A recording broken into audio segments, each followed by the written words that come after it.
recordarás aquella noche tan fría, cuando hablábamos de Whitman y Poe en tu país extraño sobre la poesía. Aquella noche que hasta ahora mis huesos roe. En el café Rendezvous aspiramos el aroma de un amor naciente e invisible. Y cuando un beso tuyo, paloma mía, paloma del alma, todo lo hizo posible.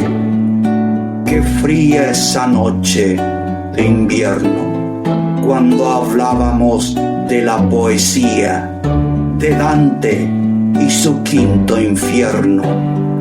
Me diste un beso, paloma mía, y una roja rosa voló de mis manos hacia aquella noche tan fría.